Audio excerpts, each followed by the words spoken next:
नमस्कार। कभी TV news देखते हुए ऐसा लगा है कि ये खबरें कम और ड्रामा ज़्यादा क्यों हैं? तो आज हम न्यूज़ लॉन्ड्री के एक बहुत ही मज़ेदार वीडियो के ज़रिए भारतीय टीवी पत्रकारिता की दुनिया में झांकने वाले हैं। चलिए देखते हैं कि इस तीखी और व्यंग्यात्मक आलोचना के पीछे की असल वजह क्या है। कराची पोर्ट में आग लगा दो। नहीं, ये किसी फिल्म का डायलॉग नहीं है। ये लाइन एक टीवी न्यूज़ एंकर ने ऑन एयर कही थी। ये उन हैरान कर देने वाले पलों में से सिर्फ एक है जिन्हें हम आज देखेंगे और जिन्हें साल की सबसे खराब पत्रकारिता के लिए एक तरह से पुरस्कार दिए गए हैं। तो इस पूरी आलोचना का जो सेंटर पॉइंट है ना, वो है एक पैरोडी अवार्ड शो जिसका नाम है रामनाथ गोयनका अवार्ड्स। ये साल की सबसे गैर जिम्मेदार और खराब पत्रकारिता को मजेदार अंदाज में सामने लाने का एक बहुत ही अनोखा तरीका है।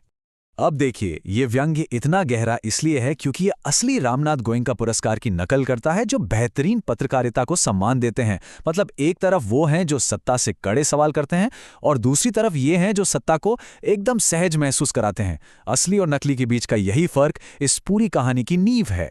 तो तैयार हैं? चलिए फिर इन पुरस्कारों की दुनिया में उतरते हैं और देखते हैं कि कौन से चैनल और पत्रकार इस साल के विजेता बने हैं। पहला पुरस्कार है वक्त बदल दिया, जज्बात बदल दिए।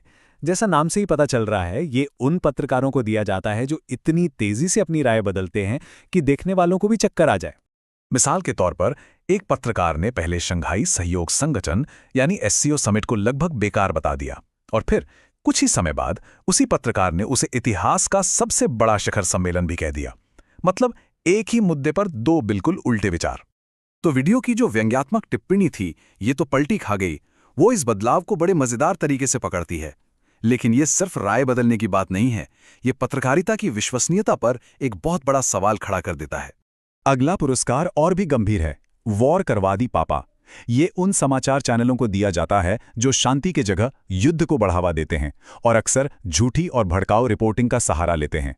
इस श्रेणी के विजेता ने दावा कर दिया कि भारत ने इस्लामाबाद पर जवाबी हमला किया है और पूरे पाकिस्तान की बिजली काट दी है, और ये सारी खबरें बाद में झूठी निकली। और जब सवाल पूछा गया तो जवाब क्या मिला? तो क्या हुआ अगर खबर गलत है? इससे देश का क्या नुकसान हुआ? ये दिखाता है कि कैसे टीआरपी की दौड़ में तथ्यों को पूरी तरह नजरअंदाज कर दिया जाता है। तो हमने खराब पत्रकारिता के कुछ उदाहरण तो देख लिए, लेकिन बड़ा सवाल ये है कि भाई ऐसा होता क्यों है। अब हम इस समस्या की जड़ तक जाएंगे और समझेंगे कि समाचार असल में शोर में क्यों बदल जाता है। तो इस सबसे नीचे जाने की होड़ के पीछे क्या है? क्या ये सिर्फ कुछ खराब पत्रकार हैं या फिर ये कोई बड़ी सिस्टम से जुड़ी समस्या है? चलिए इसका पता लगाते हैं। देखिए, ये एक तरह का दुष्चक्र है। चैनल ज्यादा दर्शक यानी ज्यादा टीआरपी पाने के लिए सनसनीखेज खबरें दिखाते हैं। इसी टीआरपी से उन्हें विज्ञापन मिलते हैं, लेकिन फिर वे उन्हीं विज्ञापनदाताओं या सरकार की आलोचना करने से डरते हैं। बस यहीं पर पत्रकारिता की आज़ादी से समझौता हो जाता है और ज़रूरी खबरें दब जाती। और ये सिर्फ कोई थ्योरी नहीं है। एक एंकर ने खुद ये बात मानी है कि अगर वो किसी विज्ञापनदाता के खिलाफ कुछ दिखाते हैं तो विज्ञापन खींच लिया जाता है।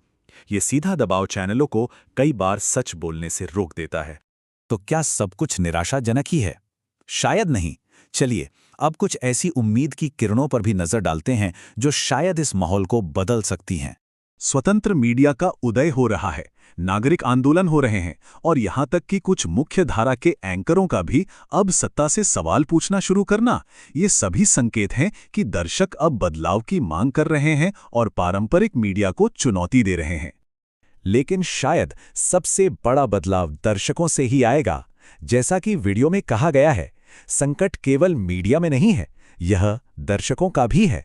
इसका मतलब है कि दर्शकों को भी ज्यादा जागरूक और समझदार बनना होगा। तो सवाल आखिर में यही है, क्या पत्रकारिता का भविष्य वाकई दर्शकों के हाथों में है? हम क्या देखते हैं, क्या शेयर करते हैं और किस तरह की पत्रकारिता को सपोर्ट करते हैं? शायद ये सब बहुत मायने रखता है। अंत में मीडिया को बदलने की शक्ति शायद हमारे ही हाथों में है। वीडियो अगर पसंद आए तो लाइक, शेयर एंड सब्सक्राइब करें।